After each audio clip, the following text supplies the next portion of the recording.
Muy bien, el Señor les bendiga. Ahora sí, vamos a orar, vamos a tener este tiempo, no es muy profundo lo que queremos hablar, así que necesitamos su atención y también una manera de acercarnos a las Escrituras. Oramos. Padre, en el nombre de Cristo Jesús, queremos en esta hora que tú nos ayudes a conocer y a entender más de las Escrituras. Sabemos, Señor, que tú has permitido esto también para que todos nuestros hermanos puedan relacionarse y conocer mejor este aspecto sobre los tiempos finales. Oramos, Señor, para que la Escritura y tu gracia, tu Espíritu, toquen cada corazón, cada mente, nos permitan, Señor, relacionarnos sanamente en lo que tú has permitido, Señor, hasta hoy. Te damos a ti la honra, Jesús.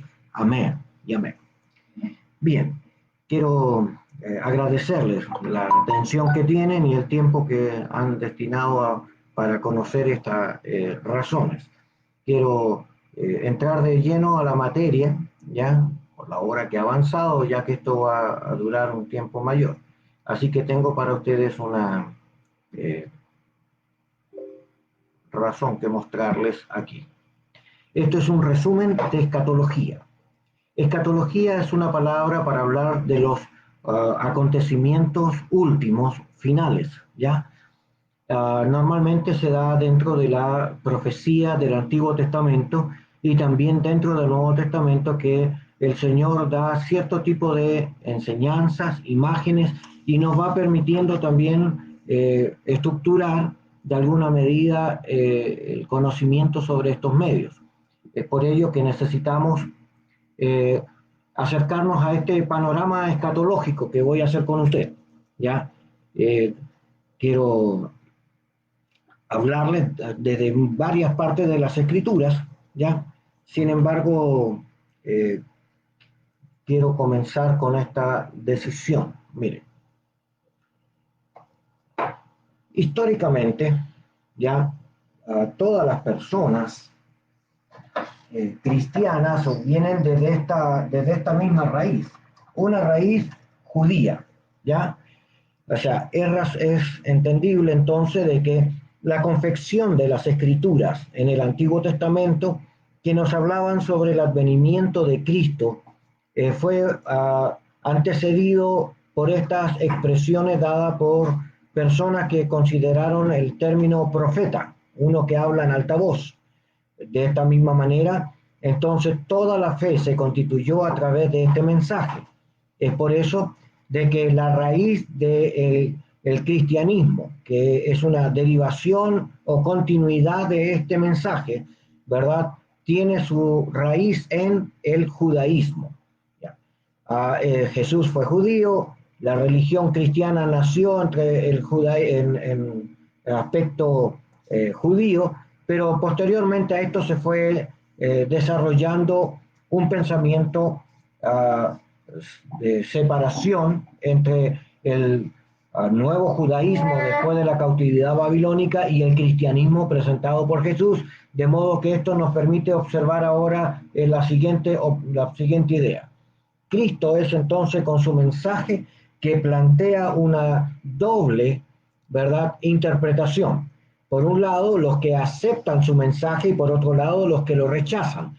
Entonces, el pensamiento de Cristo permite que estas situaciones se puedan presentar, y este panorama es para verlo en forma horizontal a través del tiempo.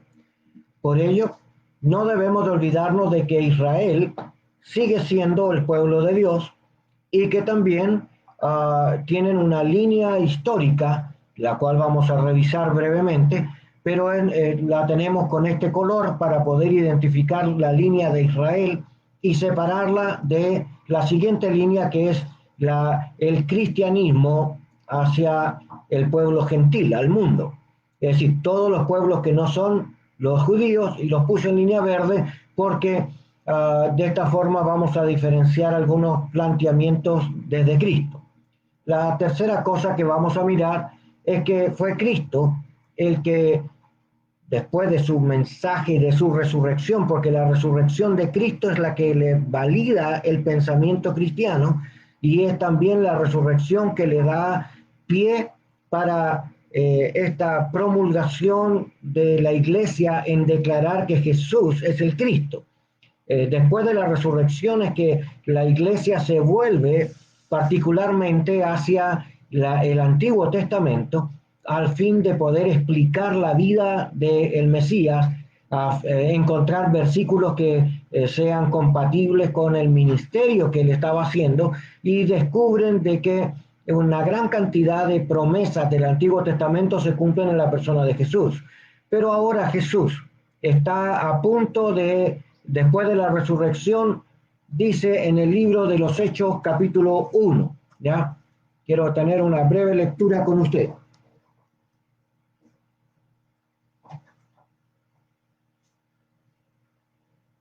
Libro de los Hechos capítulo 1, ¿ya?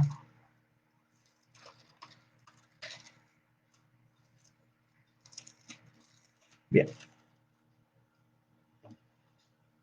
En mi primer escrito, Teófilo, me referí a todas las cosas que Jesús hizo y enseñó desde el comienzo, hasta el día en que fue recibido arriba, después de haber dado mandamiento por el Espíritu Santo a los apóstoles que había escogido.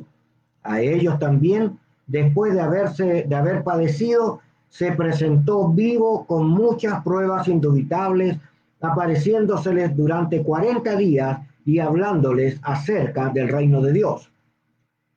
Y estando juntos les ordenó: no salgáis de Jerusalén, sino esperad la promesa del Padre, la cual oísteis de mí, porque Juan ciertamente bautizó con agua, pero vosotros seréis bautizados con el Espíritu Santo dentro de no muchos días. Entonces los que se habían reunido le preguntaron diciendo: Señor, ¿restaurarás el reino a Israel en este tiempo? Y él les dijo: no os toca a vosotros saber los tiempos o las ocasiones que el Padre puso en su sola potestad, pero recibiréis poder cuando haya venido sobre vosotros el Espíritu Santo, y me seréis testigos y en Jerusalén y en Judea y en toda Samaria y hasta lo último de la tierra. Y habiendo dicho estas cosas, viéndolo ellos, fue alzado y lo recibió una nube que lo ocultó de sus ojos. Y estando ellos con los ojos puestos en el cielo, entre tanto que él se iba, se pusieron junto a ellos dos varones con vestiduras blancas, los cuales dijeron: Galileos, ¿por qué estáis mirando al cielo? Este mismo Jesús que ha sido tomado de vosotros al cielo, así vendrá como lo habéis visto ir al cielo. Ok, encontramos entonces que Jesús había resucitado, y esto le dio vida a la iglesia, porque Jesús al resucitar tomó la relación con ellos, de modo que les invitó a esperar la promesa. Esta promesa viene desde el Antiguo Testamento, ¿ya? Y es por eso que en estos 40 días Él se encargó de recordarles la tarea, la misión, lo que tenían que hacer, y hablándoles del reino de Dios. Así que tenemos ahora que en los 40 días Jesús fue alzado, como leímos recién en este texto. Y esto permitió también entonces que la presencia del Espíritu de Dios, que en un comienzo en el Antiguo Testamento venía solamente para las personas que profetizaban en el nombre del Señor, y esto entonces era en forma esporádica, no era en forma permanente, venía cuando las personas tenían que ser usadas. Eso es el Antiguo Testamento. Pero ahora, esta experiencia del Nuevo Testamento habla de una razón diferente. El Espíritu de Dios ya se propone ahora como este cumplimiento al mundo. Entonces el evangelista dice que el Espíritu de Dios ahora está sobre todo el mundo, ¿ya? Para convencernos de nuestro pecado, de nuestra justicia, ¿verdad? De modo de que nosotros somos guiados por Él al arrepentimiento. Pero era necesario entonces de que estas personas, desde el momento de que estaban con Jesús, aunque ellos no entendieron de que el reino de Dios que estaba dentro de su escatología no era para ese tiempo, ellos igual pensaron, después que lo vieron resucitado, si este es el Mesías, entonces va literalmente a levantar el reino que tanto esperamos, aludiendo al libro de Zacarías. Pero Jesús dijo, no, a ustedes no les corresponde saber lo que el Padre puso en su sola potestad, pero recibiréis poder, y este poder, el Espíritu de Dios en la vida de ellos, era para que ellos tuvieran la autoridad para testificar al mundo. Por lo tanto, esta experiencia vino 10 días después, o sea, 50 días después de la crucifixión de Jesús, que fue en Pascua. Por lo tanto, de ahí viene la palabra Pente, ¿ya? Y Pentecostés entonces son 50 días después de Pascua. Y 50 días después de Pascua significa que esos 10 días que ellos quedaron en Jerusalén orando, se tuvieron que poner de acuerdo y animar sus corazones en buscar la promesa del Señor. La escatología incluye todos los ámbitos que estamos hablando. A Cristo, a su mensaje, al Espíritu de Dios y a la iglesia naciente ahora que está particularmente siendo convocada por Dios y en este advenimiento del Espíritu de Dios que ha llenado sus corazones y sus mentes poniéndose como fuego. Dice el texto en el capítulo 2, ya cuando llegó el día de Pentecostés, estaban todos unánimes juntos, es decir, ya habían vencido sus diferencias. Todos deseaban que se cumpliera la palabra de Dios. Esto es algo que hay que pensarlo. A veces esto no ocurre entre nosotros por el espíritu con el cual lo estamos haciendo. Pero dice, y de repente vino del cielo como un estruendo de un viento recio que soplaba, el cual llenó toda la casa donde ellos estaban. Y este advenimiento del Espíritu de Dios era una promesa que Dios había dado en el libro de Ezequiel cuando dice, y derramaré de mi espíritu, ¿ya? En Joel dice, derramaré de mi espíritu, y en Ezequiel dice, pondré mi espíritu dentro de vosotros. Así que ahora el Espíritu de Dios da inicio a esta comunidad creyente en la palabra de Jesús, la cual comienza entonces a declarar su fe de forma pública. Pero en la muerte de Jesús ocurrieron algunas cosas. No solamente fue la crucifixión, que fue horrenda por lo demás, dentro de mucho dolor. También se produjo esta línea que acabo de colocar, es la teología de la muerte. La muerte está relacionada con la parte escatológica, porque toda persona que nace también ha de morir, porque se dice que la paga del pecado es muerte. Y que si todo el mundo está bajo pecado y no hay justo ni aun uno, por lo tanto todas las personas hemos de morir. Ahora Jesús, cuando desciende, porque ahí dice en el libro de Efesios, capítulo 1, ya que también podemos mirarlo, esto requiere mucha Biblia, pero podemos ir escuchando y podemos ir anotando, usted también puede hacerlo literalmente, ya. Pero cuando miramos en Efesios capítulo 4, dice,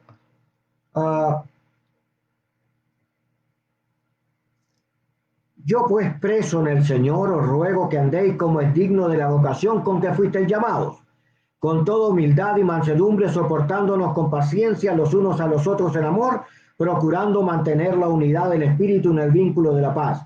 Un solo cuerpo, un espíritu, como fuisteis también llamados a una misma esperanza por vuestra vocación.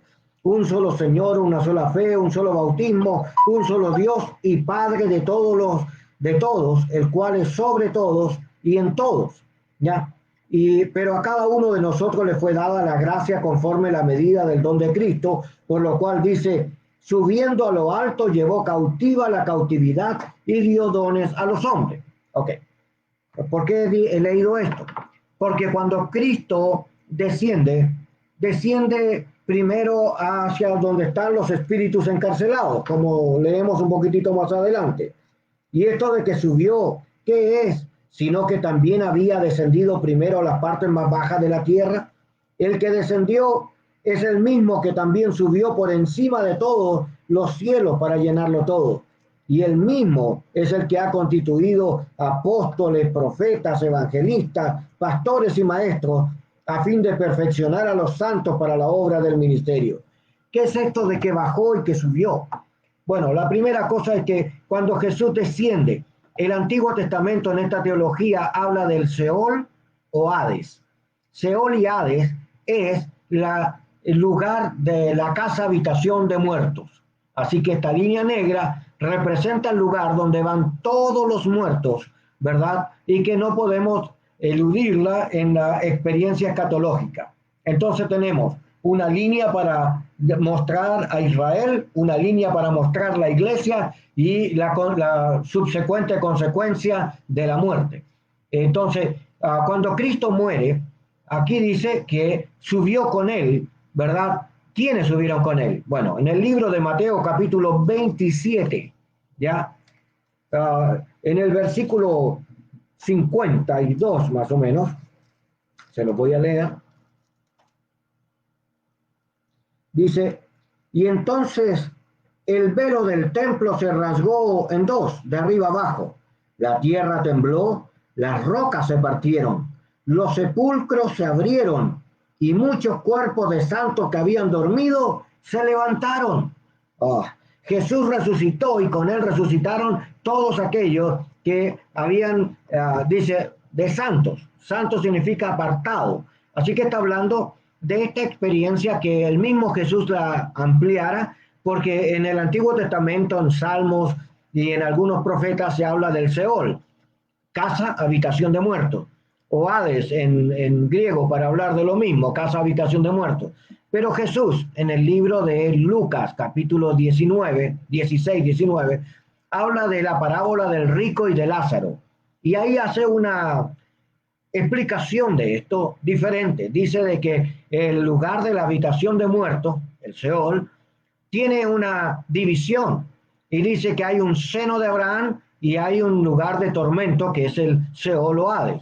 Y estos están separados por un abismo, de modo que no pueden pasar de un lado al otro a su antojo, ya ni ellos para allá ni de allá para acá. Esto implica de que también en la parábola que Jesús muestra que los muertos están conscientes, tienen conocimiento, muestra vida después de la muerte. Nos dice de que con la muerte todo el mundo perece. Aquí habla de una vida después de la muerte.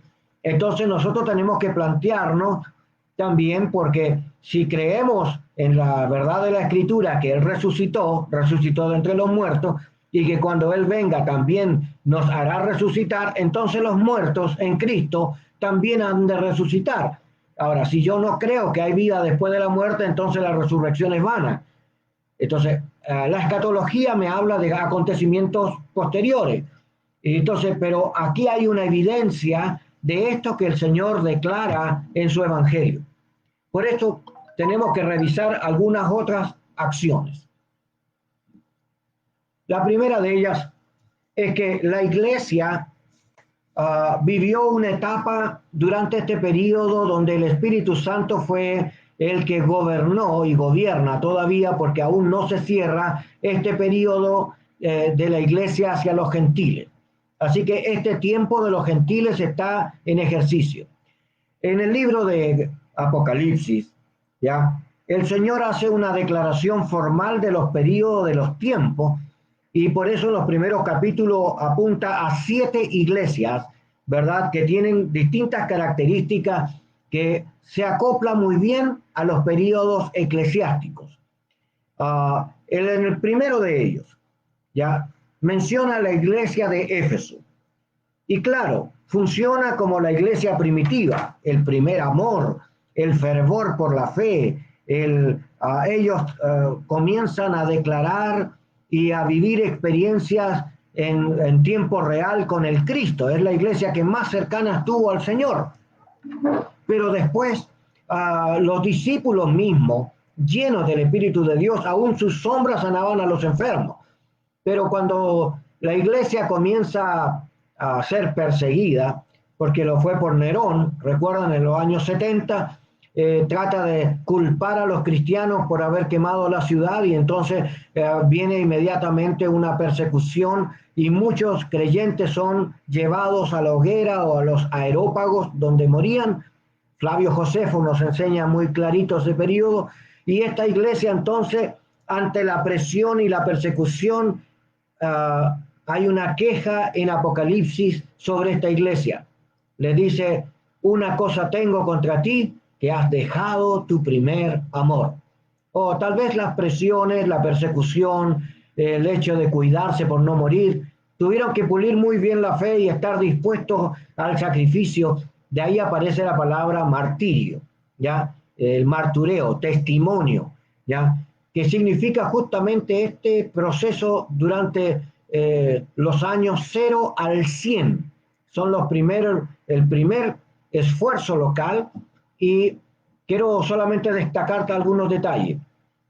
Que la mayoría de los creyentes se quedaron en Jerusalén, y cuando vino la persecución es que ellos pudieron salir a las distintas regiones y sectores y fueron formando discípulos en otros sectores, y estas se formaron en comunidades, y luego las comunidades empezaron a colocar pastores o obispos, que significa supervisores, sobre el trabajo de esta iglesia primitiva.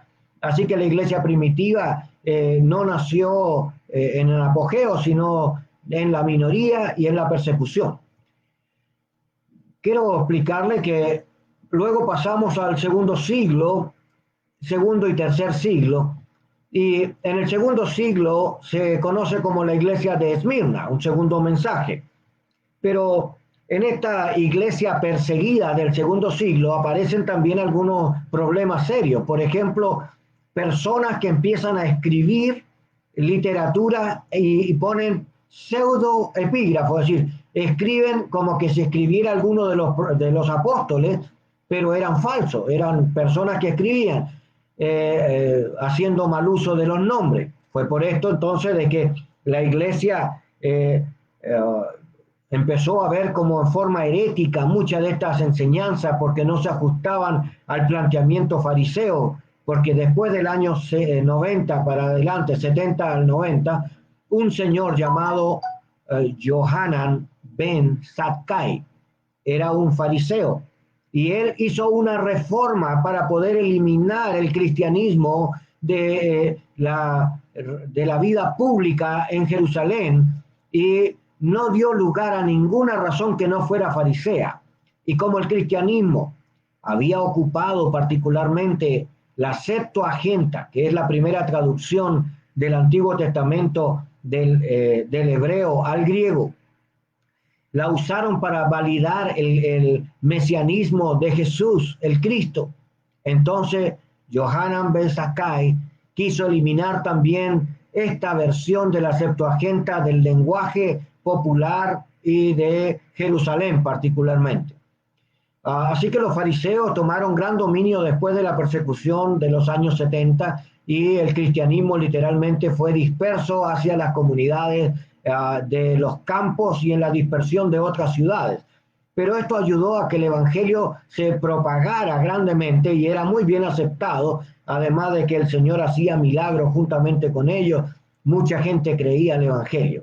En el segundo siglo, esta iglesia o este grupo de creyentes sufrió tribulación, la muerte en los aerópagos, es decir, pequeños estadios donde los tiraban con animales feroces. También fue parte de este mensaje. El mensaje del Señor no era solo victoria y gloria, no, aquí hay un mensaje de sufrimiento y tribulación. La iglesia en la tribulación parece ser que la gente tenía que estar muy bien comprometida con el Señor para poder aceptar, incluso dar la vida por él. Ahí Flavio Josefo cuenta un testimonio impactante de un soldado que le corresponde matar a los creyentes que no habían negado su fe, y tomaron una olla de aceite hirviendo y empezaron a preguntarle: mira, vas a morir, niega tu fe y vivirás. Y ellos dijeron: no puedo negar que Jesús es el Señor. Y entonces los empujaban a esa olla de aceite hirviendo, y muchos de ellos, morían en ese lugar.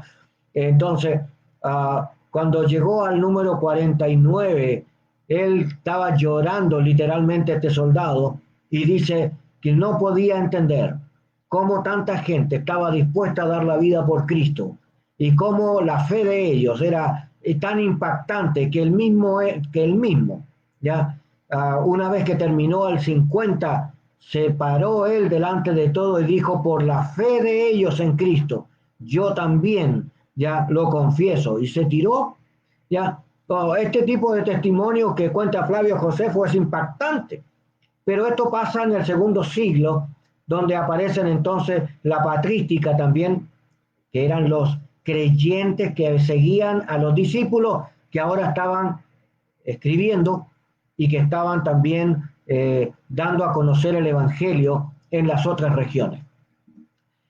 El paso 3 es la iglesia de Pérgamo, ¿ya?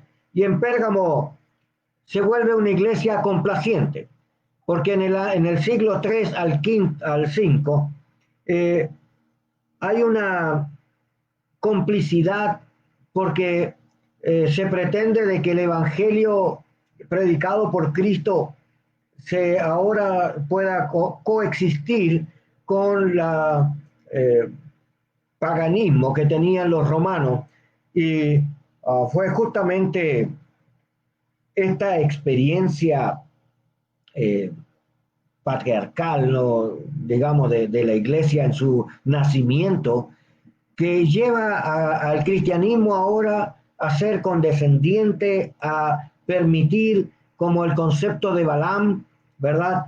Que quería un acomodamiento moral. Así también el cristianismo para algunos empezaron a acomodarlo a las circunstancias donde vivían y entonces empezó a desvirtuarse el evangelio. También esto trajo como consecuencia que socialmente el evangelio empezó a ser entonces ahora mal visto. Pero también ocurrió el periodo donde el, el Papa, en este caso Constantino, ya saca, queriendo ver de que había mucho cristiano en medio de la ciudad y quiere congraciarse con ellos, y entonces él vuelve al cristianismo y declara, ¿verdad?, que una orden para mostrar que el cristianismo es ahora la religión oficial del imperio. Así que Constantino logra por algún tiempo que el cristianismo entonces ya no sea más perseguido, pero ya no era un cristianismo firme, sino que era un cristianismo complaciente, mundanalizado, ¿ya? Y es así como Constantino entonces, en el siguiente siglo, ¿verdad? Tiatira nos habla de esto, y ya casi hay 1000 años de historia ahí, pero en Tiatira la iglesia papal nos habla de esta época oscura, porque el imperio se dividió en dos, y entonces de Roma colocaron a una persona como al frente de la religiosidad, que empezaron a llamarle católica, y por el otro lado estaban los de Constantino, quienes tenían una concepción más griega. Y se dividió. Y entonces, desde la experiencia de, de Roma, ¿ya? Empezó a nombrarse un papa, como empezaron a llamarle padre, pero en el idioma de ellos era papa, y él quedó como papa en la traducción. Y, y esta razón empezó a desvirtuarse porque la experiencia dice que ellos empezaron a hacer negocio con los otros reyes y con los otros pueblos, y empezaron a evitar que la escritura fuera pública para el mundo, sino era solo para ellos. Y eso duró muchos años. Y como esta fue una época tan oscura, el Papa llegó a unir el reino y la iglesia, y como la iglesia fue primero que el gobierno, entonces era una discusión que había ahí. Sin embargo, esta fue una relación política, económica y de poder. Y ellos, por mantener el poder, empezaron a relacionarse de muchas formas, algunas muy equivocadas, y tal vez sería bueno mirar algunas cosas generales. Por ejemplo, en el año 590 se nombró el primer papa, que se llamó Gregorio I. En el año 566, ¿ya?, se empezó a hablar de la extrema unción, ¿ya? La extrema unción era echarle aceite a la persona para ungirla antes de morir. Entonces la persona, los que tenían más plata y tenían más relación hacia la iglesia, aunque tuvieran una vida totalmente fuera del orden, vivieran en adulterio, en hechicería o razones, antes de morir ellos pagaban o daban dineros a la iglesia, y venían entonces los sacerdotes de aquella época y ungían a los muertos y le daban la extrema unción, asegurándole que por ponerle el aceite santo ellos eran salvos. Pero eso no tiene nada que ver con el cristianismo, que dice que no hay salvación fuera de él. O sea, sin Cristo nadie es salvo. No es el aceite el que te salva, no es la congregación la que te salva, es la vida de Cristo en ti. El que tiene el Hijo tiene la vida, el que no tiene el Hijo no tiene la vida. Bueno, en el año 850, ya, acuérdense que estamos hasta el 1500, en el 850 comenzó también otro enredo teológico. Como la gente no leía Biblia y no tenían acceso a ello, creían mucho los sacerdotes, pero empezaron a hablar del agua bendita. Ya no era solo el aceite para ungir al muerto, sino que ahora el agua bendita era para protección. Y mucha gente cree entonces que si le echan agua bendita están protegidos del mal. Y la Biblia nos enseña claramente que el mal, como parte de nuestra propia naturaleza, ¿verdad?, pecaminosa, nos aleja de Dios, nuestros propios deseos y nuestros propios impulsos personales, y ninguna agua te va a librar de esto, a no ser que tú te arrepientas. Cuando Jesús vino, dijo, arrepentíos y bautizaos, es decir, arrepiéntete de tus males y vuélvete al Señor y límpiate para Él, ¿ya? Entonces, el evangelio es totalmente contrario a este caminar oscuro que la iglesia fue planteando. También otro problema, en el 1198, un papa llamado Inocencio III, ¿ya? Este hombre ordena asesinar a todos los que no le obedecen y hace una matanza de creyentes, ¿ya? E incluso trata de ordenar entonces que se forme un ejército que estuvo a cargo de un señor llamado Ignacio Loyola. Oh, ustedes han escuchado de esto. Sí, claro, este hombre es usado para ir casa por casa buscando a los que tenían alguna Biblia o los que tenían alguna lectura, y el fin de ello era darle muerte. Así que nosotros entendemos este gran problema, y es por esto de que, bueno, es una persecución. La Biblia habla por lo menos de 10 persecuciones a la iglesia. Ahora, en el 1215, la iglesia comete otra equivocación en su época. Hablan de la transubstanciación como una doctrina donde la hostia que comen ya se convierte en el cuerpo de Cristo. Y entonces, si usted come una hostia, es parte del cuerpo de Cristo. Y eso no es lo que dice la Biblia. La Biblia dice que los que creyeron y le recibieron, entonces pasan a ser, ¿verdad?, hijos de Dios. Y esta asamblea de sus llamados, donde el Señor gobierna y vive, estos son el cuerpo de Cristo. Es decir, no es la hostia. Otra vez hay un problema de semántica por la falta de cultura, ¿verdad?, bíblica. En otras palabras, se saltan el pensamiento y el mensaje de Jesús. La iglesia siente de que la salvación es de ellos, y siente también de que ellos tienen el poder de dar la vida o la muerte, y es así como a muchas personas la han llevado a su muerte. Esto hizo un enredo, ¿verdad?, bastante fuerte, y en esta siguiente experiencia, la iglesia de Sardis, ya aparece un problema: la misa. Yo quiero explicarle, la misa era una repetición del mensaje, ¿verdad?, para los vivos y los muertos. Pero el mensaje de Cristo es para los vivos.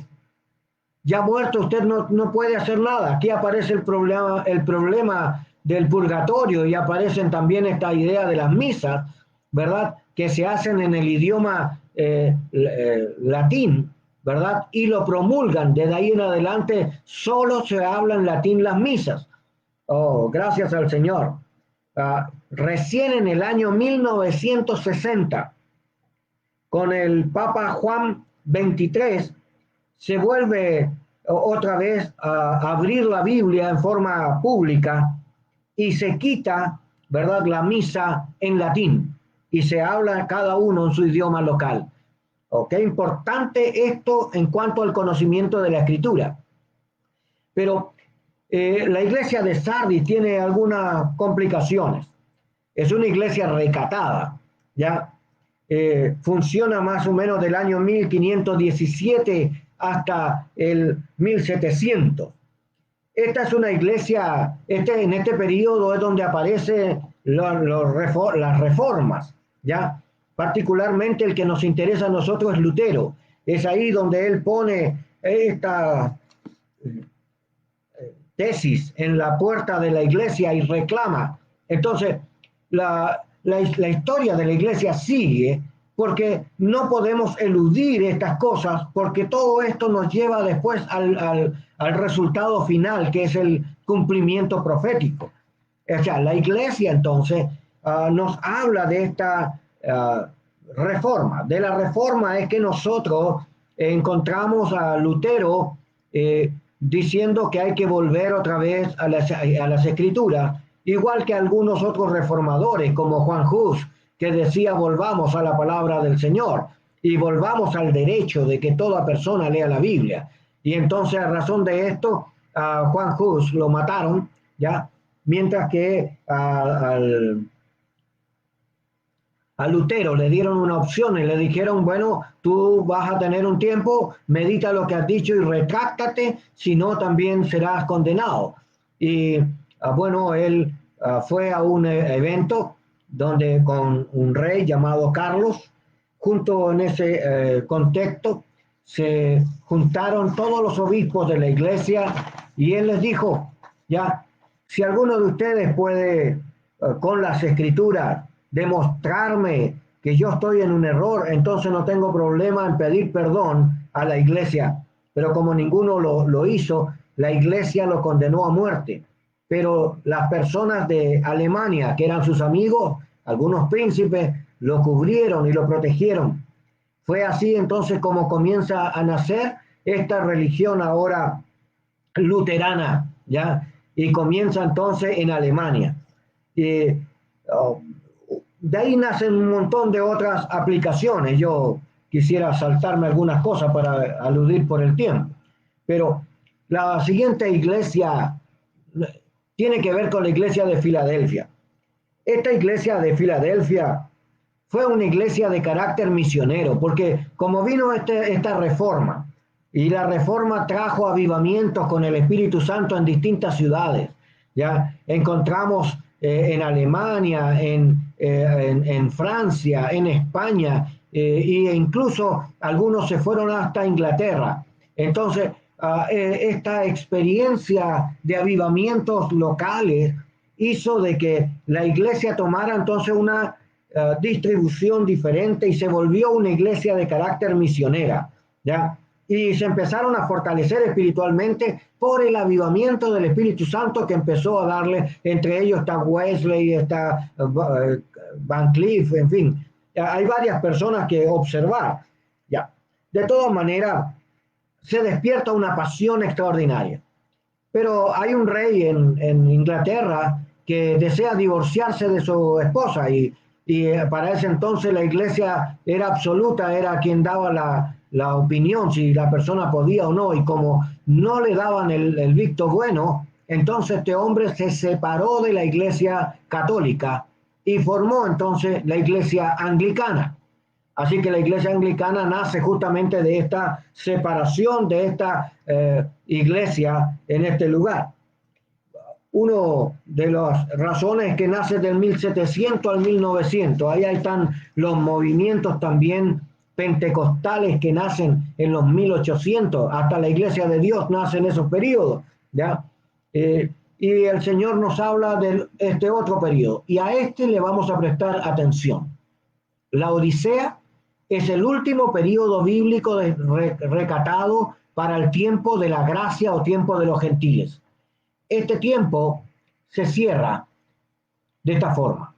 Quiere decir que en este momento la iglesia de la Odisea es una iglesia tibia, es una iglesia que en alguna forma se relaciona con el mundo y tiene un pensamiento mezclado. Por un lado adoran a Dios y por el otro lado viven vidas contrarias al pensamiento de Dios. Es una iglesia sin compromiso. Quieren estar y recibir de Dios, pero no quieren sacrificios, no quieren dar a Dios lo que es de Dios.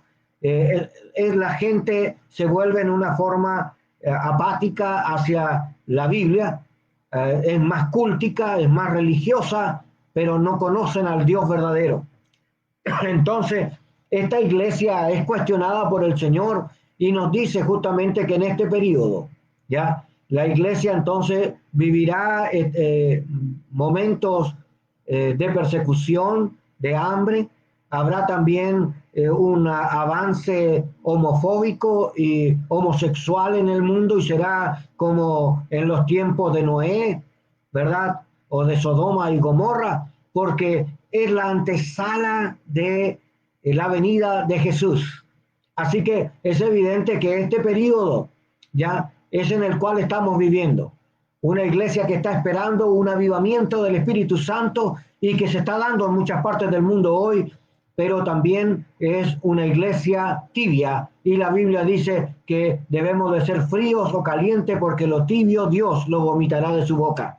Así que Dios nos hace una reconvención, pero es la época en la que estamos viviendo. Hay un avance de señales ante la venida de Cristo. Hambre, pestes, terremotos, pandemias como la que estamos ahora. ¿Ya? Así que tenemos que plantearnos que este periodo recibe entonces el nombre, ¿verdad? Y hay que plantearlo. Hay un cambio acá también en la línea de la muerte. Lo vamos a ver ahora en un momentito. ¿Por qué?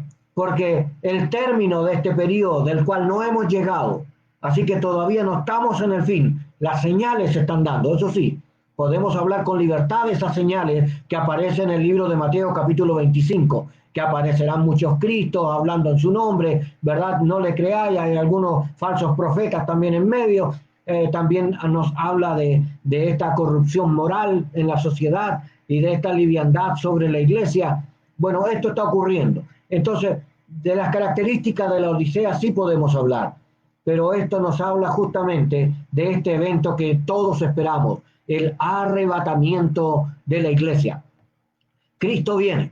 Y acá, para entenderlo, quiero invitarle a que usted abra la Biblia un poquito más. Ahora, de cada punto podemos sacar textos, pero por la hora no podemos, pero vamos a leer algunos más importantes. Primera de Tesalonicenses, capítulo... A ver, aquí. 4:13. Dice, tampoco queremos, hermanos, que ignoréis acerca de los que duermen, para que no entristezcáis como los que no tienen esperanza. Si creemos que Jesús murió y resucitó, así también traerá Dios con Jesús a los que durmieron en él. Oh, aquí tenemos dos cosas que mirar en la línea de la muerte. La primera razón es que las personas que murieron en Cristo, en la primera fase lo pudimos encontrar, cuando está en la cruz, ahí hay una línea negra, el Seol Hades es la línea larga negra, pero esa salida hacia arriba fueron los que resucitaron con Jesús, y algunos teólogos piensan que se fueron los que estaban en el seno de Abraham, porque la Biblia dice de que él bajó y le predicó a los espíritus encarcelados que estaban apartados. Entonces lo traduce el libro de Mateo como los santos, es decir, los santos que estaban apartados para el Señor. Así que ahí resucitaron. ¿Y a dónde se fueron ellos cuando murieron? ¿Volvieron otra vez ahí? No. Cuando el Señor abre una puerta que no estaba declarado en el Antiguo Testamento, cuando el Señor ve a la persona que está en la cruz, crucificado con él, ¿verdad? Entre los dos ladrones, uno de ellos le dice que se acuerde de él cuando esté en su reino. Y el Señor le dice, de cierto te digo que hoy estarás conmigo en el paraíso. Y agrega entonces un lugar llamado paraíso, que no es el Seol o Hades o el seno de Abraham. Entonces, el pensamiento bíblico acude a que las personas van al cielo y el infierno hacia abajo, ¿ya? Entonces, ese lugar de el paraíso requiere alguna interpretación. Por ejemplo, que no es en la plenitud de Dios, sino que es un lugar de espera, a la espera de la venida de Cristo. Si Cristo ya se fue y Él prometió que Él volvería, Juan capítulo 15, 16, 14, 15 y 16, ¿verdad? Ahí nos dice, voy pues a preparar morada para vosotros, para que donde yo esté, vosotros también estéis. Está hablando entonces de que iré a vosotros y me tomaré a mí mismo. En otras palabras, los tomaré a ustedes y los traeré a donde yo estoy. Entonces, estas ideas de Jesús en su evangelio hacen mella ahora, porque todos los que mueren en Cristo no van al lugar de tormento como lo es el Seol, de acuerdo a Lucas capítulo 16. Entonces, es un lugar donde hay paz, donde hay quietud y estamos a la espera, pero todavía no estamos en la idea completa del Señor para poder estar en la presencia de Dios. ¿Por qué? Porque todos nosotros, todos, ya, aunque estemos en Cristo, pecamos de distintas maneras, en palabras, en hechos, en pensamientos.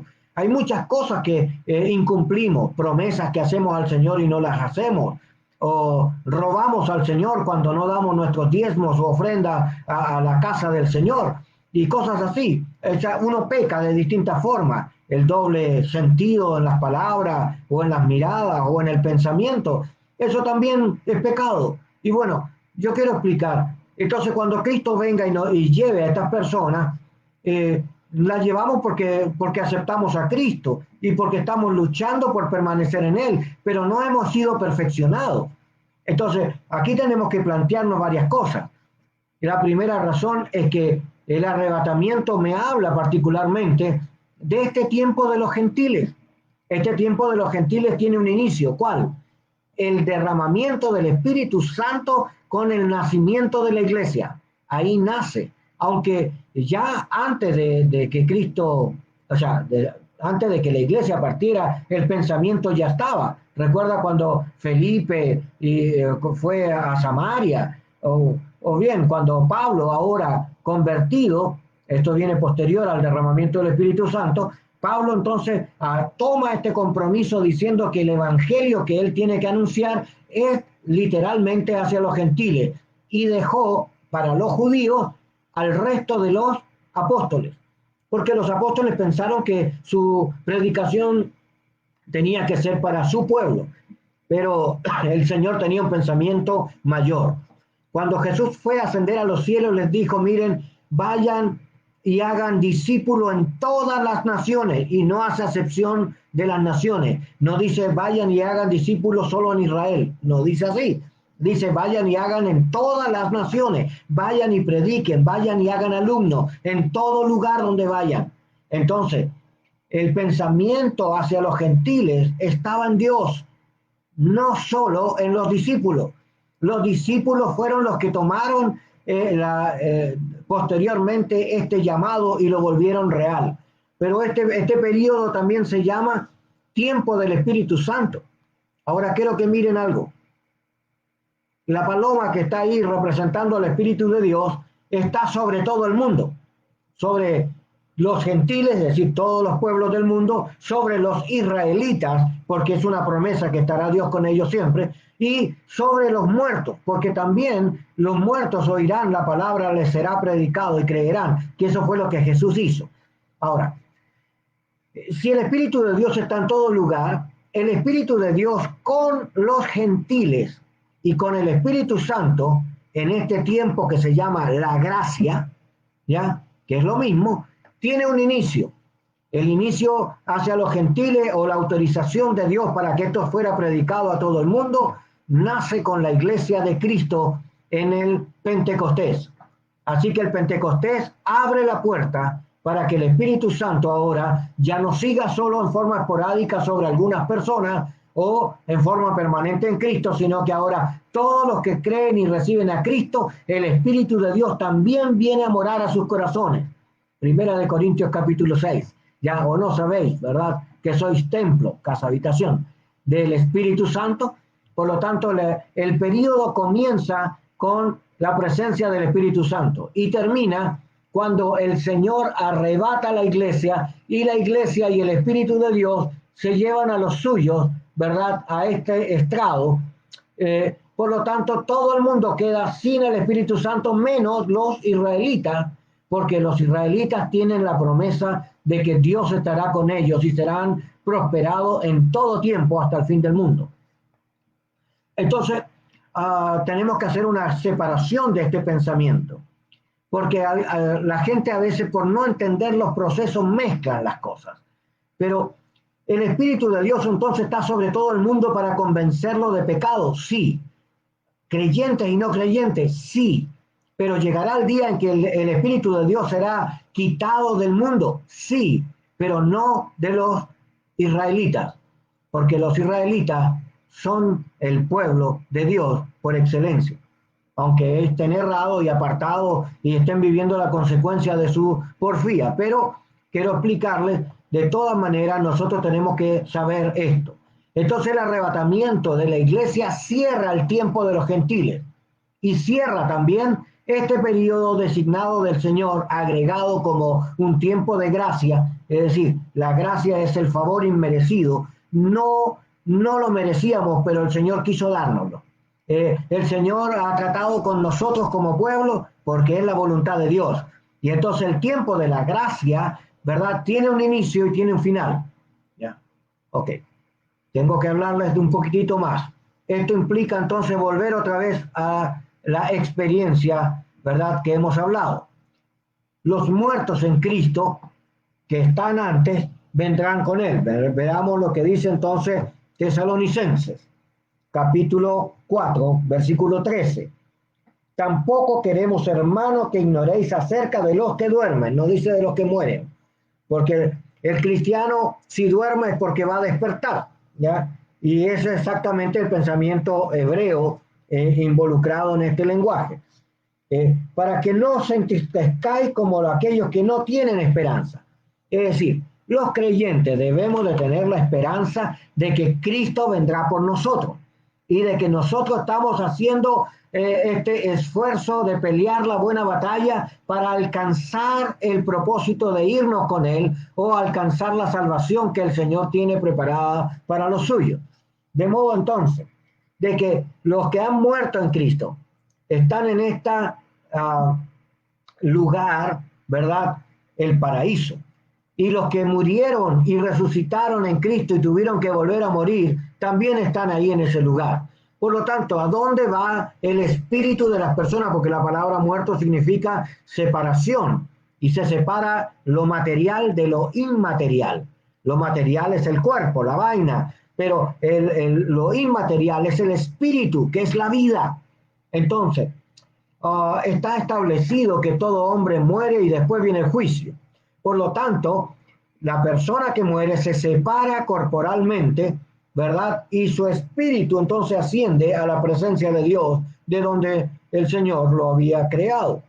Mientras que el cuerpo que fue tomado de la tierra vuelve a descomponerse y vuelve a ser tierra después en el tiempo. Así que tenemos que plantearnos de que los muertos en Cristo van a la presencia o a este lugar de descanso y a la espera de esta venida de Cristo. Cuando el texto dice, por lo cual decimos esto, 14, si creemos que Jesús murió y resucitó, así también traerá Dios con Jesús a los que durmieron en él.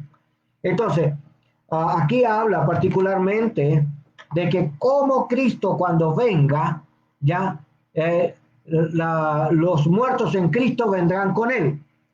Ahora, en el libro de Mateo capítulo 25, cuando habla hasta el final del texto, solo quiero hacer un alcance.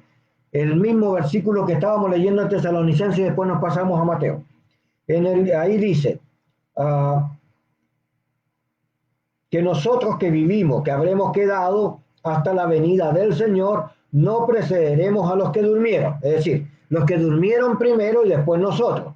Y el Señor mismo, con voz de mando, con voz de arcángel de Dios y trompeta de Dios, descenderá del cielo, ¿ya? Entonces los muertos en Cristo resucitarán primero. Ok. Uh, Luego nosotros, los que vivimos, los que hayamos quedado, seremos arrebatados juntamente con ellos en las nubes. Ok. Cuando leímos en el libro de los Hechos, capítulo 1, y Jesús fue alzado en una nube, y ahora lo vemos descender en una nube. Y en el libro de Mateo dice, donde se juntan las águilas, ahí se juntarán también los muertos. O el último versículo de ese capítulo. Y está, parecerá discordante a lo que se está hablando. Pero esta era una de las señales. Está hablando de muchas señales y una de las señales era que donde se juntan las águilas. ¿Y dónde se juntan las águilas? A nivel de nube. Así que en la unión de las personas y Cristo va a ser un encuentro en las nubes, a la altura o en la relación donde los que vienen con Él, más los que son levantados, nos vamos a juntar en una, ¿verdad? Y la escritura ahí en Corintios dice, y en una seremos transformados, ¿ya?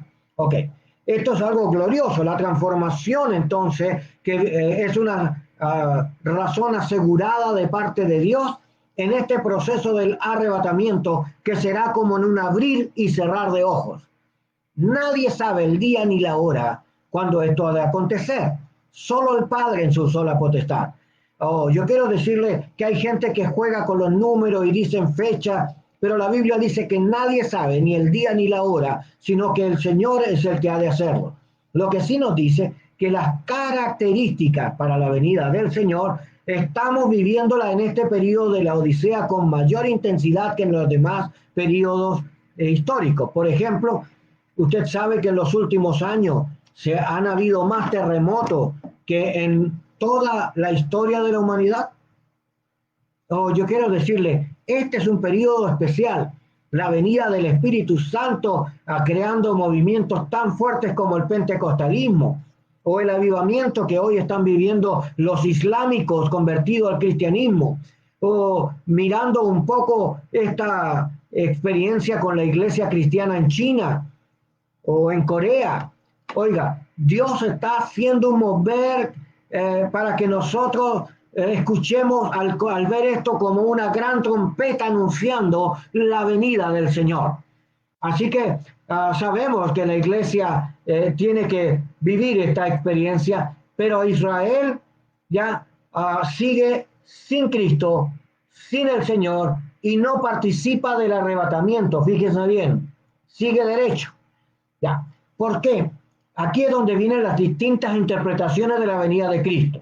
Esta interpretación en verde se conoce con el nombre de premilenial, es decir, antes del milenio. La de Israel es amilenial, es sin ningún arrebatamiento. Ellos pasan directo al milenio. Y la línea de la muerte que capta a todas las personas en todos los tiempos, desde el primer hombre hasta el último. Así que es importante mirar estas razones porque estas interpretaciones son las que nos ayudan después a comprenderlo. Por eso tenemos que hablar de esta teología de la muerte que va asociada al rapto de la iglesia. ¿Por qué? Porque si Cristo resucitó, los que murieron en Él también resucitarán, ¿ya? Y los que están con Él en la nube también vendrán con Él. Entonces aquí va a ser la gran comunicación, la gran reunión de la iglesia con Cristo, se va a dar en ese espacio. Quisiera cambiar un poco el bosquejo. Acerquémonos a la segunda venida de Cristo sobre el mismo inmediato. Dijimos que la iglesia es arrebatada, así que ahí tenemos el rapto, ¿ya? Arrebatamiento o rapto. Ok, así que la iglesia en el rapto ahora presenta dos grandes pensamientos sociales. Uno es el pensamiento de la iglesia ahora en Cristo que está en los cielos. Y la otra es el pensamiento que continúa con los judíos y el resto del mundo en la tierra. Así que tenemos el cielo y la tierra. Cuando Cristo vino a buscar la iglesia estaba en las nubes, todavía no toca tierra. Así que sigue en esta expresión en los cielos. Pero todos nosotros sabemos que la Biblia dice de que después de la muerte viene el juicio. Y la iglesia no queda sin juicio. Así que hay un tribunal de Cristo. Toda la iglesia pasa por este tribunal. No podemos eludir esta condición porque no todas las personas llegan limpios y sin mancha. No todas las personas entran en un grado de perfección, de modo de que el Señor se gloría en nosotros. Aún hasta el más fuerte tiene errores y aún hasta el más grande ha pecado. Yo quiero decirle que a veces vemos las caras, pero no los corazones. Pero a veces tenemos situaciones que están realmente en contradicción con el Señor. Sino, ¿cómo usted puede explicar que en la iglesia del Señor, que el Señor ha perdonado nuestros pecados, hayan tantos pecados juntos? Personas en distintas circunstancias que generan división, celos, iras, contiendas, mentiras, detracciones, aborrecedores de Dios o aborrecedores de la iglesia. Yo quiero decirle, este es el problema.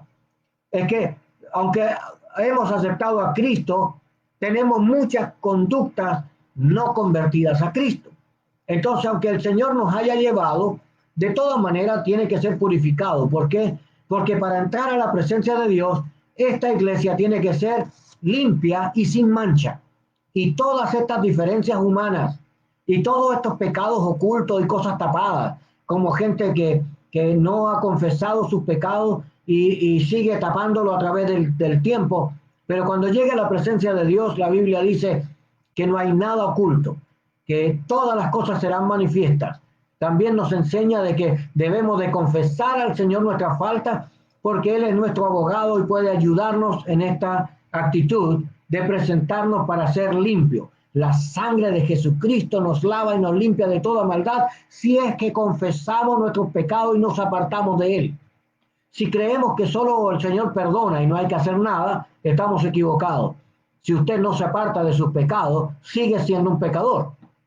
Y la paga del pecado es muerte. Así que cuando la Escritura nos habla particularmente de este tribunal, yo quiero leerle solo unos textos para que nadie se escapa de esto. Dios no hace excepción.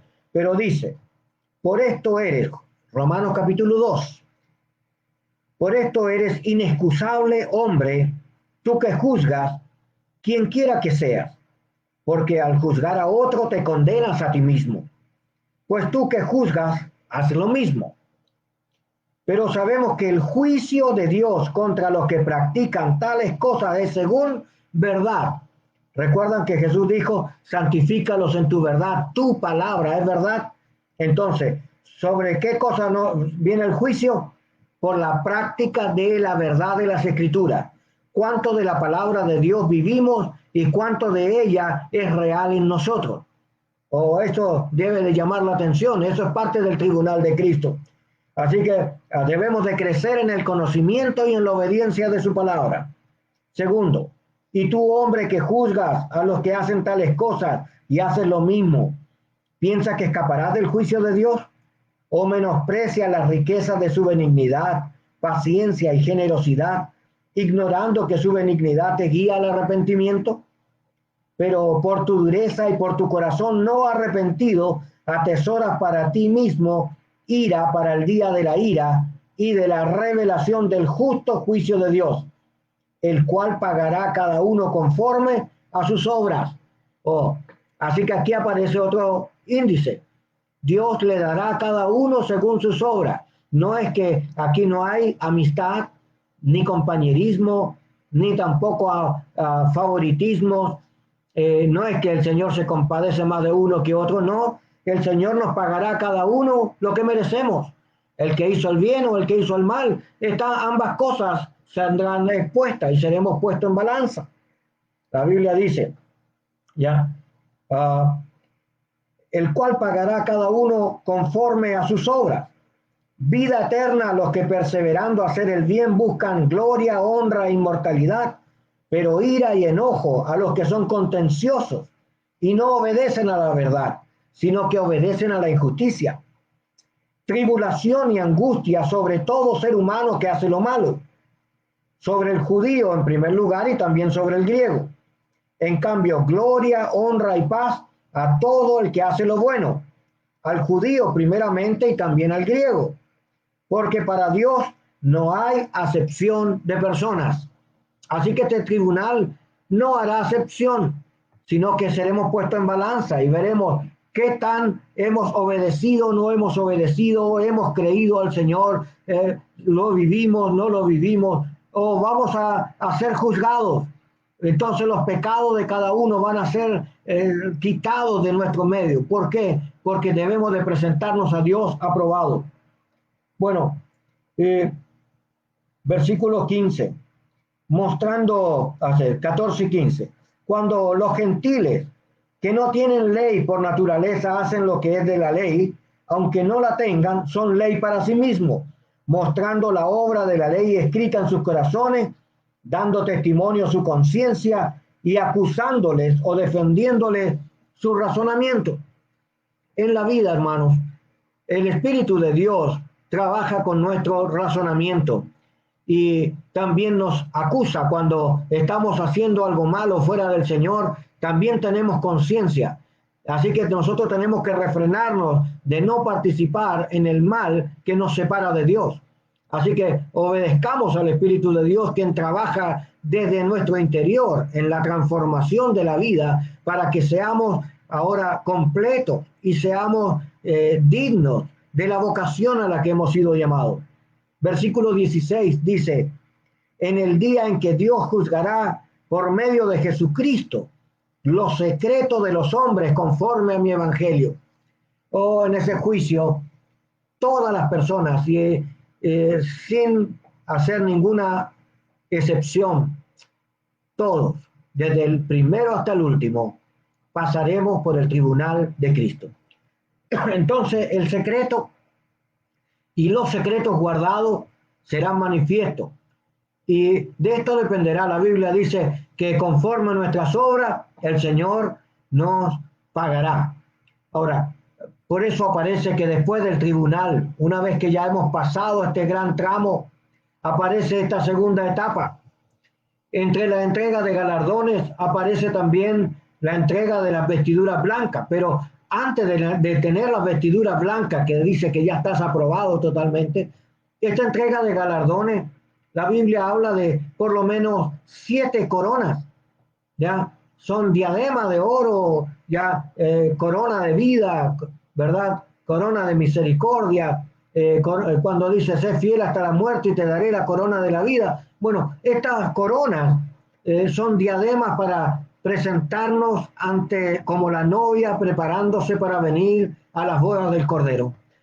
Necesitamos estar limpios, sin mancha. Y ahora, una vez que hemos sido juzgados y una vez que hemos sido entregados nuestras prendas para hermosearlo, bueno, hay un texto que dice que las coronas las pondremos a los pies del Maestro, porque reconocemos que no hay ningún don o ningún esfuerzo nuestro puede pagar lo que Él hizo por nosotros. Y por lo tanto, no es por nuestros méritos, es porque Él en su misericordia nos ha llamado, nos amó primero, ha tratado con nosotros y ahora nos está galardonando para que nosotros nos presentemos delante del Padre con una acción totalmente aprobada, como aparece en el libro de Apocalipsis, que lo vamos a considerar en un momento más. Pero otra cosa que pasa en los cielos es que después de recibir las vestiduras blancas, el Señor nos invita a las bodas del Cordero. Estas bodas son la unión de la iglesia con Cristo. Efesios capítulo 4. Está hablando justamente de esto. Nosotros ya nos vamos a unir. Cristo es la cabeza y la iglesia es su cuerpo. Y como dice ahí en esta experiencia de Apocalipsis, de que los santos para el Señor son personas de múltiples naciones. No eran solo judíos, gentiles, romanos y de todas las nacionalidades que han creído en el Señor. que han aceptado a Jesús como Salvador, que han decidido vivir en obediencia y que se han esforzado por agradarlo a Él, aún perdiendo su vida. Estas personas son las que el Señor ha llevado en el rapto y que por estar con Él y porque el Señor vive en Él, entonces se sacan conclusión. Esto no es una religión. En la religión no hay tal compromiso de vida. En la religión solo se cumple con la iglesia. Y quiero decirle que hay mucha gente viviendo el cristianismo como una religión. Ellos creen que por ir a la iglesia están bien. Y la idea es tener la vida de Cristo en nosotros y obedecerlo con conocimiento. De modo de que el que tiene la vida tiene al Hijo. ¿Ya? Así damos testimonio de Él. Quiero explicar que estas bodas entonces reúne a todos los miles y miles de personas de todo el mundo a través de todos los siglos que el Señor ha recogido para gloria suya. Y todos daremos honra y gloria al Señor y alabanzas a su nombre en esta causa. Mientras que la siguiente razón pasa en la tierra. Ya estábamos en el cielo y estamos en la boda del Cordero. Vamos a dejarlo ahí para concluir junto con la tribulación de la tierra. En la tierra se está dando cumplimiento a algo extraordinario. El rapto de la iglesia va a permitir que el anticristo se aparezca ahora encarnado, porque es una imitación de Jesús, el Mesías. Hay muchas teorías al respecto, pero todos, en la mayoría de los autores, concuerdan que debe de ser una persona musulmana, porque también viene la bendición de ahí, pero con una madre judía, porque esto le daría autoridad sobre ambas naciones y que son los que controlan literalmente la economía del mundo. Esta es la teoría que más fuerte aceptan todas las personas que trabajan estos temas. Quiero explicar algunos detalles de esto que aparece en Apocalipsis. La primera de ellas es que este es un cumplimiento desde el libro de Daniel, cuando habla sobre las 70 semanas, y cada semana representa 7 años de vida. Por lo tanto, hay una semana no cumplida, que vendría a ser esta semana en la historia, ¿verdad?, del pueblo de Israel. Y se va a dar justo después de que Cristo haya llevado a su iglesia y estemos en este tremendo juicio, entrega de galardones y la preparación hacia la boda. Mientras nosotros estamos en esa historia, en la tierra, el anticristo, ¿recuerdan el ambiente antes de que la iglesia se retirara? Que había un aumento de liviandad cristiana y de falsedad moral, y también había homosexualidad excesiva. Entonces, todas estas características ahora, como no hay quien lo detenga, porque en este momento el que detiene estas cosas es la iglesia. La iglesia es la que predica en contra del pecado. La iglesia es la que declara que no debemos de participar en el mal. Dice que nos apartemos de las tinieblas. Pero cuando la iglesia es retirada, ya no va a haber quien frene el mal. Entonces el libro de Isaías dice que correrá como río impetuoso sin respetar nada. Bueno, este va a ser el ambiente en el cual el anticristo va a aparecer y él va a hacer grandes proezas, va a traer paz al mundo que va a estar en un conflicto casi en guerra nuevamente, y él va a dar unas soluciones económicas. Claro, ellos tienen el poder económico de casi todo el mundo, los israelitas y los árabes. Así que como él va a ser un hombre joven, porque evidentemente para cumplir la ley, si es un imitador, va a tener que tener una edad de 30 años de edad, igual que Cristo cuando nació y lo hizo público, para cumplir con la ley, como dicen en el libro de Números, ¿verdad? Que para ser tomado en cuenta en el ministerio tiene que ser de la edad de 30 años de edad. Entonces el anticristo también va a hacer lo mismo, va a ser un imitador. Es evidente que este periodo, ¿verdad?, de 7 años, según Daniel, va a ser dividido en 2 años, en 2 periodos de 3 años y medio cada uno. En los 3 primeros y medio años, un tiempo más un tiempo más un tiempo más medio tiempo, es decir, 3 años y medio, va a haber una aparente paz. y el anticristo va a engañar a muchos, inclusive a los escogidos. Ok, ahí no está hablando de la iglesia porque la iglesia ya fue arrebatada y así que no está hablando de los escogidos, de los creyentes, está hablando de los israelitas como pueblo escogido de Dios. La palabra Israel significa pueblo escogido por Dios. ¿Ya? Entonces, está hablando de los escogidos, los israelitas y de los creyentes falsos creyentes que se quedaron cuando vino la tribulación, el rapto. Estos creyentes que eran sancochados, a medio andar nomás en Cristo, estas personas no fueron arrebatadas ni se llevaron al Señor, y por lo tanto estas personas, para poder alcanzar la virtud de Dios, van a tener que morir como mártires.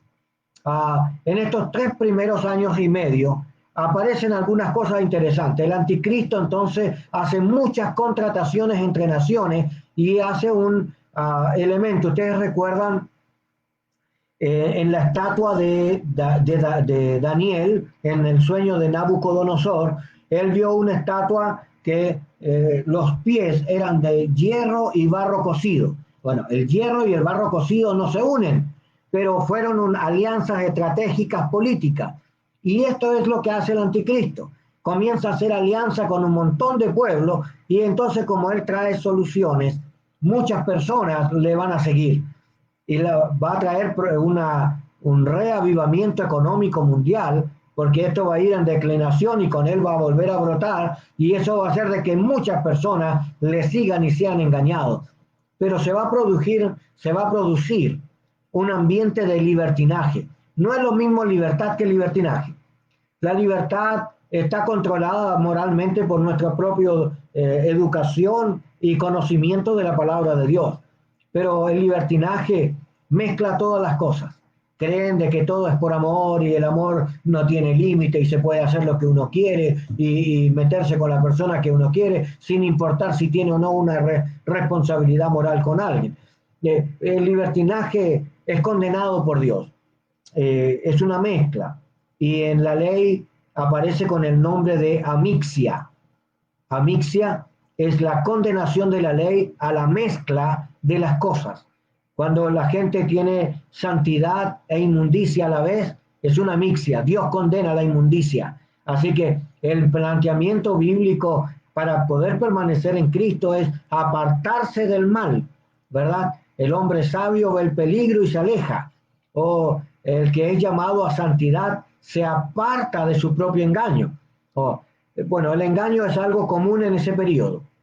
Es tan fuerte el engaño que aún los israelitas se van a someter a él. ¿Por qué? Porque él va a pretender también reconstruir el templo de Jerusalén.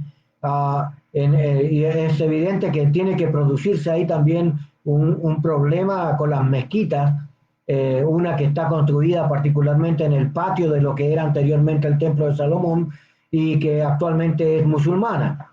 Pero como él va a ser un musulmán y también de anexión judía, va a tener influencia y va a empezar a reconstruir el antiguo templo de Salomón, que esto también tiene que ver con la intención de reconstruir a Jerusalén para el milenio.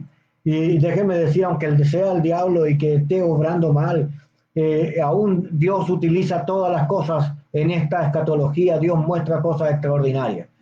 Pero cuando llegue a los 3 años y medio, porque Él restablece el culto y eso hace de que los judíos lo sigan, le crean. Pero cuando llegue a los 3 años y medio, Él va a hacer una acción semejante a la que hizo Antíoco Epífanes en el siglo, en la edad siglo IV, más o menos antes de Cristo. Este hombre se sentó en el trono y se hizo pasar por Dios y en ofensa a los judíos sacrificó un cerdo, lo cual era un animal inmundo para ellos que no se podía presentar a Dios. Entonces, esto trajo una revolución y ahora es cuando este anticristo haga lo mismo, se sienta en el trono de Jerusalén y se haga pasar por Dios. Entonces, el entendimiento y los ojos, dice, de los israelitas, ¿verdad? reconocerán que están frente a un hombre falso, a un falso testigo, ¿verdad? A un falso Cristo, y se rebelarán contra él. Eso hace de que la furia de él comience este segundo periodo de guerra en una tremenda persecución hacia los israelitas. Particularmente la idea es aniquilarlos.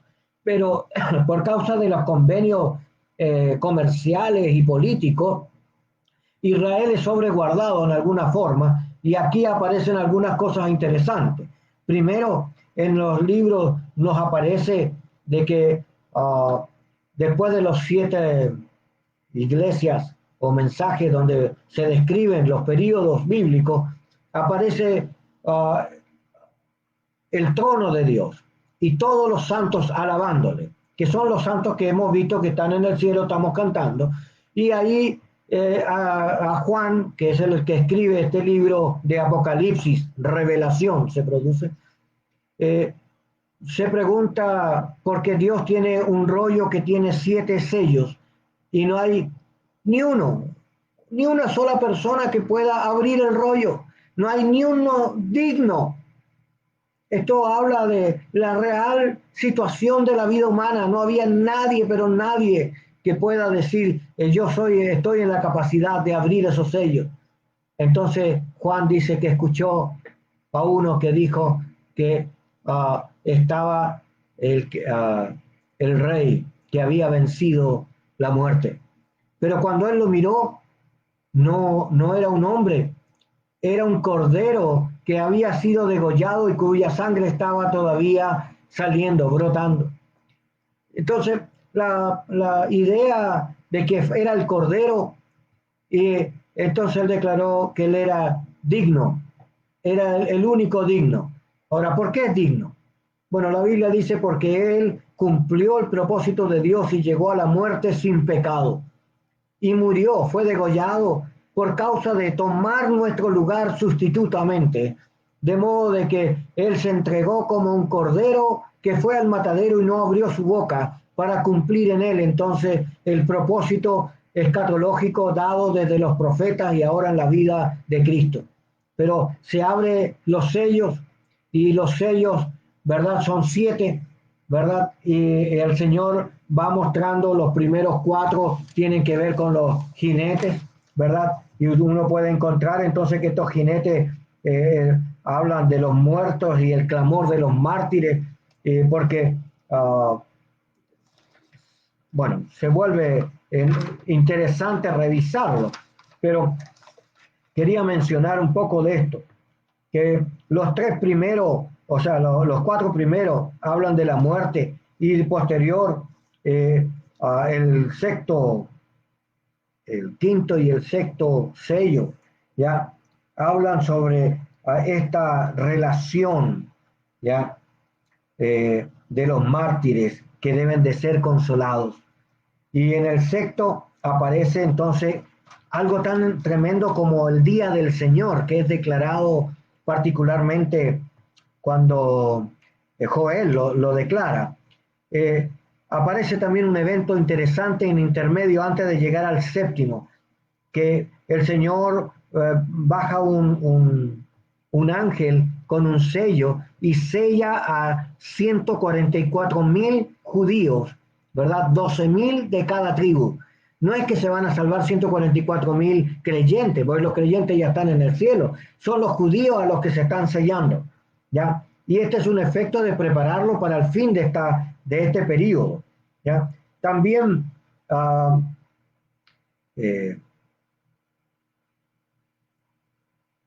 se explica el mensaje a todas las naciones y también se habla de esta reconquista y entonces se abre el séptimo sello. Con el séptimo sello aparecen entonces las trompetas y las trompetas, en los primeros 5 trompetas habla de plagas, igual como en Egipto, cuando el Señor los libró de la mano de Faraón, exactamente igual aparece otra vez esta relación en medio de estas trompetas, ¿ya? Y los primeros cuatro, en la trompeta 6, pareciera que es una repetición otra vez de los jinetes que hablamos en los sellos. Las naciones que no se arrepienten, o aparece como en Zacarías esta promesa, cuando los mártires y el templo son destruidos. El rollo que aparece que no tiene sellos, el Señor le dice algo raro al apóstol Juan cuando lo está viendo en visión. Le dice, toma este rollo y cómelo todo, ¿ya? Porque esto es lo que se dirá a las naciones. Así que tiene que comer de la Biblia, saber de la palabra de Dios, de la revelación de Dios, y luego tiene que hablar de este anuncio. También aparece un lapso en esta trompeta, cuando aparecen los dos testigos, que tienen que venir como Moisés y Elías, pero aparece entonces una bestia que los mata a los testigos, pero Dios los resucita, y esto hace de que llame la atención de todas las naciones y lo glorifiquen. Esto también muestra la misión de Dios, que debemos de imitar el sacrificio amoroso del Cordero hacia los demás. Por eso, las copas aparecen de ira por la desobediencia y la soberbia del mundo. Y dice que las copas traerán muerte. Ahora, es evidente de que hay gran destrucción y va a haber también un tercio del mundo que morirá y serán destruidos. Oh, qué terrible. En ese periodo de guerra que está pasando toda esta violencia, muerte, destrucción, el anticristo ha ido confabulando a las naciones con las que había hecho contrato en el primer periodo y los tiene convencidos de que los culpables de todo lo que está pasando son los israelitas y por lo tanto hay que eliminarlos. Y ahí comienza entonces una preparación de este periodo que es llamado Armagedón. Oh, todavía no es, pero es la preparación del Armagedón. Pero cuando las naciones comiencen a rodear a Israel para exterminarlos, entonces Dios, ¿verdad?, descenderá del cielo. Ahí tenemos que ir al libro de Judas, ¿ya? Judas capítulo 1. Hay un solo capítulo, así que no es difícil leerlo.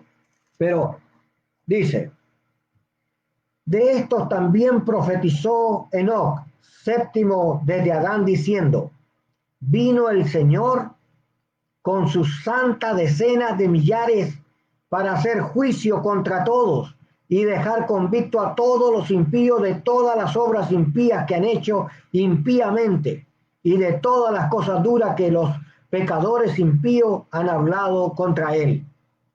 Estos son murmuradores, quejumbrosos, que andan según sus propios deseos, cuya boca habla cosas infladas, adulando a las personas para sacar provecho. Este es el espíritu del anticristo. Pero ¿quiénes son esas decenas de santos, de millares de sus santos? La iglesia que ha sido ahora raptada, ha sido pasada por este tribunal para limpieza. Luego hemos recibido los galardones y las vestiduras blancas.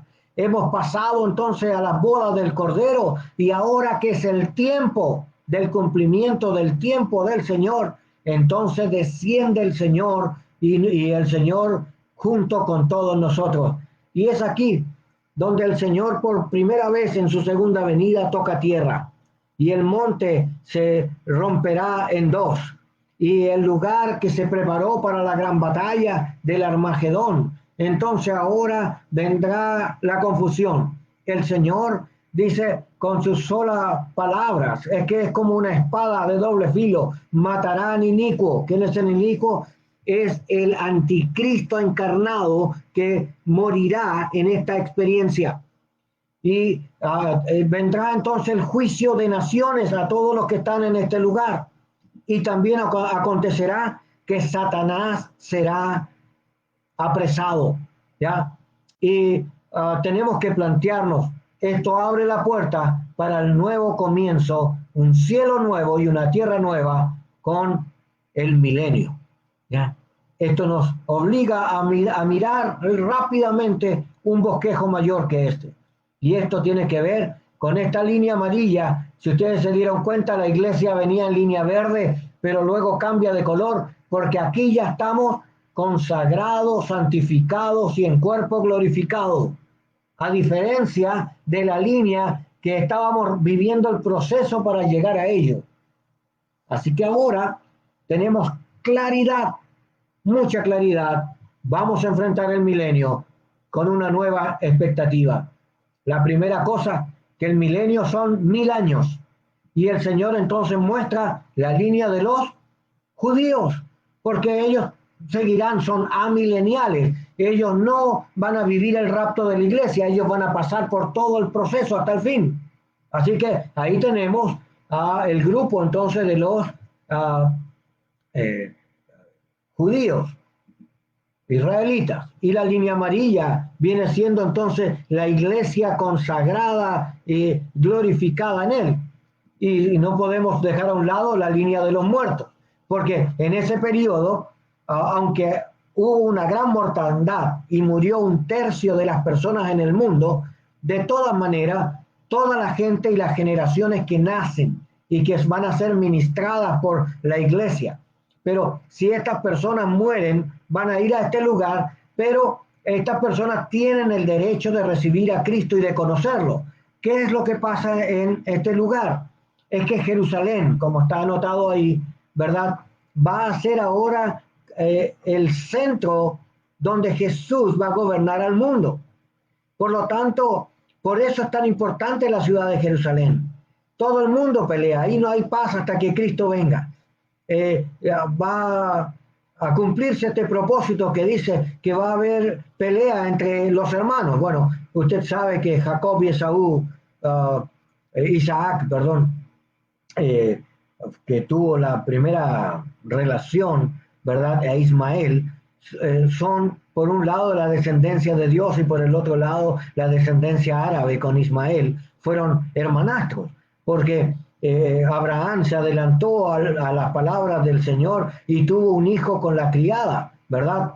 Entonces, hay que entender que el concepto bíblico habla entonces de Jerusalén por esta causa. Y entonces Jerusalén va a vivir esta experiencia de ser el centro mundial, ¿verdad? Donde Cristo va a gobernar y va a sentarse en su trono. Y desde ahí, por eso dice los profetas, de Sión será escuchada su voz, ¿ya? O como cuando ruge el león, ¿quién no profetizará? Bueno, aquí es esto, justamente, desde Jerusalén, y por eso la historia enmarca la importancia que ellos tienen. Quisiera hablar mucho de ello, pero no tengo el momento. En otras circunstancias, Israel, que ha sido perseguida, que ha sido tratada por primera vez, ¿verdad? Ha vivido esta experiencia de la conversión nacional. Esos 144.000 judíos que se salvaron en el Armagedón, más los judíos mesiánicos, más el mundo que ha creído en el Señor en ese periodo también, ellos van a permanecer durante el milenio. Pero el Señor, como va a gobernar desde Jerusalén, Israel va a ser cabeza de naciones. Oh, estas promesas que ellos leyeron en Zacarías y que la interpretaron para el tiempo de Jesús, y como no se cumplió en Jesús, lo rechazaron, se va a cumplir literalmente en el tiempo del milenio. Así que Israel va a ser cabeza de naciones, ¿ya? Y Jerusalén va a ser la sede para este gobierno. Pero también va a suceder que Dios levantará un pueblo de sacerdotes, reino de sacerdotes. ¿Quiénes son? La iglesia que ha proclamado al Señor, que ha servido al Señor y que conoce su palabra y que ministra su palabra. Ahora el Señor va a mandar a la iglesia a ministrar a esas 3/4 partes de la tierra en las personas que no conocen del Señor. Y entonces nosotros vamos a tener que evangelizar, cuidar, ministrar, pastorear, predicar el año agradable del Señor. La diferencia es que nosotros, como tenemos cuerpo glorificado, no vamos a morir, pero la gente en el mundo sí va a morir, porque el mundo sigue en el predicamento bajo pecado. O sea, excepto que en este milenio, como el Señor tiene preso a Satanás, entonces no corre este mal, y durante estos 1000 años va a haber paz. También, si la iglesia va a ser un ministro y sacerdote, este reino de sacerdotes es lo que estamos preparándonos ahora como iglesia. Será un tiempo de mucha abundancia, ¿ya? La abundancia será en todos los medios. La Biblia dice de que la tierra volverá a producir sus frutos, se autorregará. También dice de que las armas se van a volver hoces para la siega. También dice de que por causa de no haber maldad, los animales perderán su ferocidad, de modo que los niños van a poder dormir entre serpientes o con leones y no les va a pasar nada. O sea, estos son tiempos especiales en el Señor. Pero también va a haber un libro de la vida, donde todos aquellos que creen en el Señor de todas estas generaciones van a ir siendo inscritos, y los que lo rechazan también van a morir, y todos van a venir a esta línea de la muerte. De modo entonces que nos es necesario mirar estos últimos acontecimientos como conclusión. La primera de ellas es que los israelitas seguirán hasta el fin. La segunda es que la muerte también ocupará a todas las personas, desde el primero hasta el último, menos a la iglesia, porque la iglesia ya fue levantada, rescatada, hemos resucitado, por lo tanto nosotros no estamos en esta línea de preparación al juicio, porque ya fuimos juzgados por Cristo. Por lo tanto, hay dos tipos de juicio: el juicio de Jesús y el juicio de Dios. En el juicio de Jesús es para salvación, y en el juicio de Dios es para salvación y condenación. Así que vamos a mirar un poco esto. Cuando se cumplen los 1000 años, Satanás se suelta otra vez. Oh, qué terrible. Satanás entonces ahora trata de engañar, y justamente utiliza a Gog y Magog. Uno es cabeza y el otro es nación. En el tiempo de Napoleón Bonaparte, estos nombres fueron utilizados en Rusia, particularmente para Moscú. Así que sabemos que de allá viene esta tendencia que va a querer destruir a Jesús en Jerusalén. Pero Satanás sale y engaña a estas naciones y a los que están aliados con ellos, y ellos son los que van a querer volver hacia Jerusalén para destruirlo. Entonces Dios va a mandar fuego y los consumirá, igual como hizo con Sodoma y Gomorra.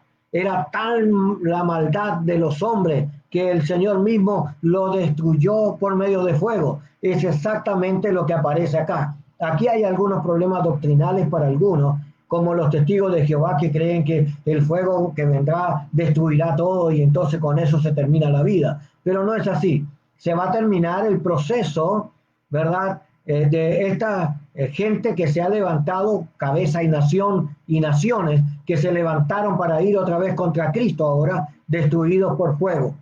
Y entonces aparecerá esta fin de esta historia. Los muertos en Cristo tendrán que compadecer, igual que los israelitas y los demás personas vivas en el mundo. Tendrán que compadecer, vivos y muertos. Ahí aparece Tesalonicenses capítulo 4. Juzgará a los vivos y a los muertos. ¿Ya? ¿Quién? El Señor, en el juicio del trono blanco. Y entraremos uno a uno a la presencia de Dios. Y entonces, ya, ocurrirá que serán abiertos los libros. Y las personas que aparezcan en el libro de la vida pasarán entonces a la nueva Jerusalén.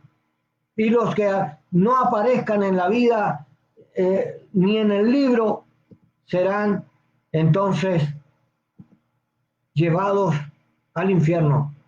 Así que aparecen estas dos razones: el cielo nuevo y la tierra nueva en la nueva Jerusalén, para todos los que han sido salvos a través de todas las edades, desde Cristo, los que resucitaron con Cristo, la iglesia y los que aceptamos a Jesús y vivimos en Él, los que murieron como mártires, los que creyeron al Señor en el milenio, los que entregaron su vida en nuestra ministración a través de los tiempos. Cuando esta gente aceptó y creyó, fueron inscritos en el libro de la vida.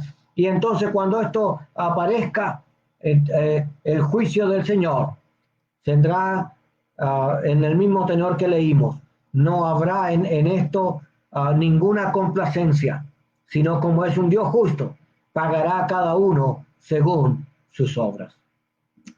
Esto nos lleva a pensar por un momento cuán importante ha sido conocer al Señor. Cuán importante ha sido ver la obra del Señor entre nosotros. Quiero invitarlos a orar por los tiempos y las sazones que el Padre puso en su sola potestad, motivo suficiente para que todos nosotros le conozcamos, le respetemos, le amemos y le sirvamos. Oremos. Padre, en el nombre de Jesús, queremos que este tiempo que ha sido fuerte, Señor, entre nosotros, pero ha sido una revisión bíblica sobre la actitud premilenial, la cual amamos y servimos, sea, Señor, esclarecedora para todo aquel que pueda verla. No solo los que están presentes, sino las que la verán posteriormente en este tiempo. Guárdalo, Señor. Trae sobre ellos gracia, virtud. Reciba, Señor, tu obra poderosa, sea en ellos, Señor, extendiendo tu gracia en Cristo Jesús. Y ahora, Señor, salva a los tuyos. No permitas que nadie se pierda. Que todas las personas vengan a tu presencia. Señor, que tu palabra tenga cabida en nuestra mente y en nuestro corazón. Y que la iglesia se revitalice por medio de las escrituras y de tu verdad. Te damos a ti toda alabanza en Jesús.